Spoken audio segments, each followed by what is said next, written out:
Assalamualaikum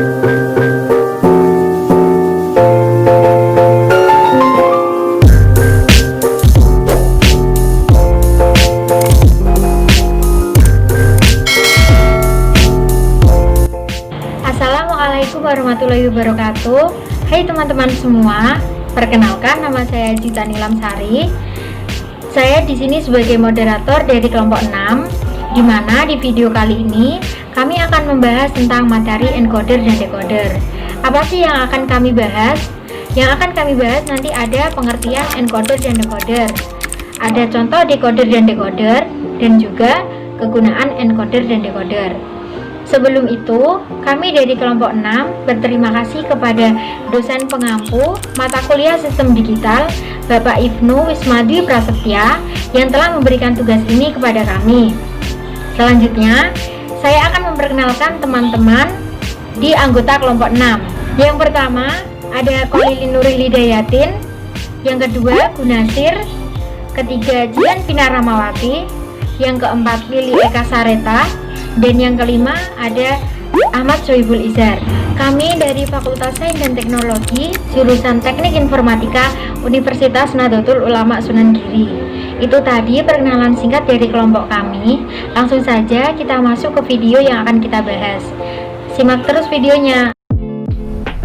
Rangkaian encoder-decoder merupakan rangkaian kombinasional yang berfungsi mengubah sejumlah input yang tersandi kode input menjadi output yang tersandi kode output dan sebaliknya. Selanjutnya, saya akan menjelaskan tentang encoder. Jadi, encoder ini mengubah data dari beberapa input menjadi data dengan ukuran yang lebih kecil atau coded output. Jadi, jumlah masukan atau input lebih besar dari jumlah keluaran atau output. Misalkan kita memberikan input berjumlah 4, maka output yang akan dihasilkan berjumlah 2. Misalkan lagi kita memberikan input berjumlah 8, maka outputnya akan berjumlah 3. Jadi, encoder ini memiliki rumus yaitu 2 pangkat n menjadi n, yang artinya misalkan n bernilai 2, maka 2 pangkat 2 yang bernilai 4 akan menghasilkan output berjumlah 2. Misalkan lagi n berjumlah 3, maka 2 pangkat 3 yang bernilai 8 akan menghasilkan output berjumlah 3. Baik, selanjutnya yaitu contoh encoder. Kita mengambil contoh encoder 4 to 2. Bisa kita lihat dalam contoh, pada sisi kiri itu kita ibaratkan sebagai input yang berisi Y0, Y1, Y2, dan Y3. Dan yang kita harapkan outputnya berupa 2, yaitu A1 dan A0. Di sini merupakan proses encoder 4 to 2, di mana yang inputnya 4 diharapkan menghasilkan output berupa 2, yaitu A1 dan A0. Untuk memperjelas dan mempermudah gambaran kita dalam memahami encoder, kita lihat pada tabel kebenaran, di mana pada input kita lihat pada baris yang pertama Y0 berupa 1 dan yang lainnya 0. Kita ibaratkan Y0 ini sebagai saklar yang hidup dan yang lainnya mati. Dan ketika Y0 ini hidup atau berupa angka 1, maka output yang dihasilkan yaitu A1 berupa 0 dan A2 0. A0 0. Dan kita lihat pada baris selanjutnya, ketika Y1 1 dan yang lainnya 0, maka output yang dihasilkan yaitu A1 0 dan A0 1. Selanjutnya pada baris ketiga, ketika input berupa 1 dan yang lain 0, maka output yang dihasilkan A1 berupa 1 dan A0 berupa 0. Dan yang terakhir, ketika Y3 berupa 1 dan yang lainnya 0, maka kedua output yaitu A1 dan A0 berupa angka 1. Baik, berikut adalah contoh encoder 422. Sini saya akan menjelaskan tentang kegunaan encoder, yaitu 1.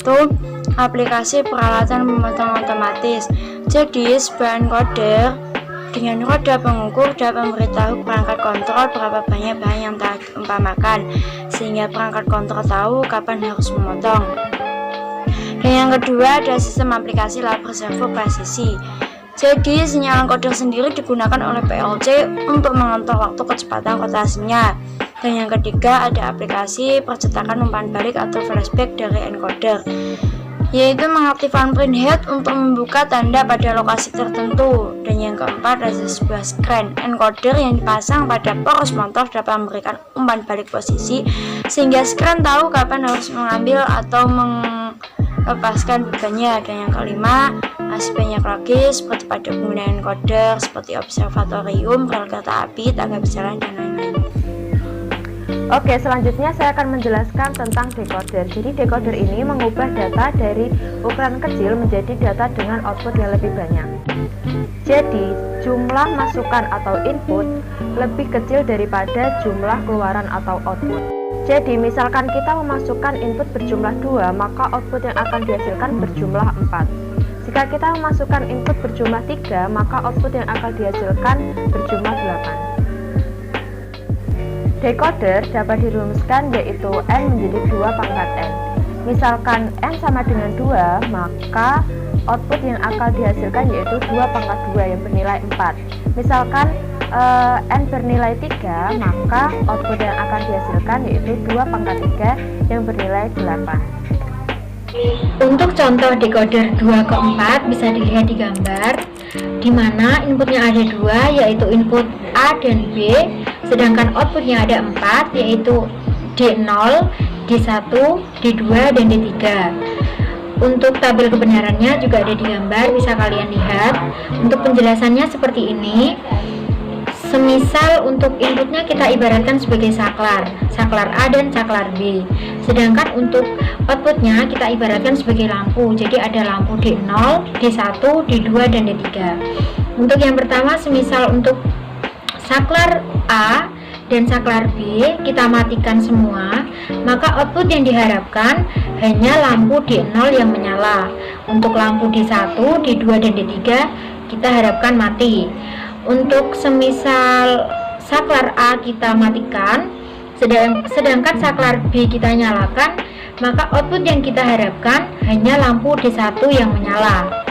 Dan jika saklar A yang kita hidupkan, saklar B kita matikan, maka output yang diharapkan hanya lampu D2 yang menyala.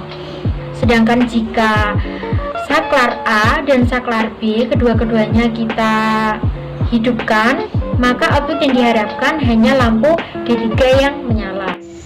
Untuk selanjutnya saya akan menjelaskan tentang kegunaan decoder.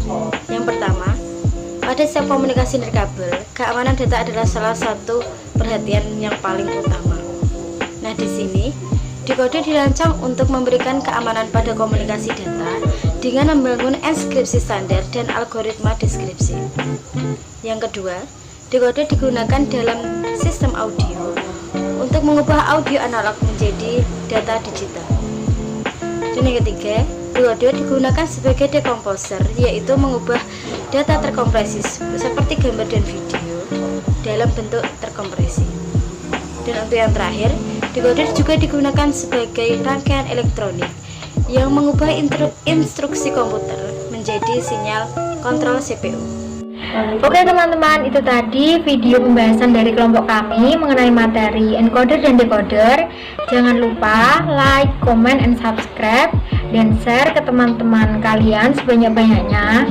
Semoga video kali ini bermanfaat. Saya sebagai moderator undur diri. Terima kasih.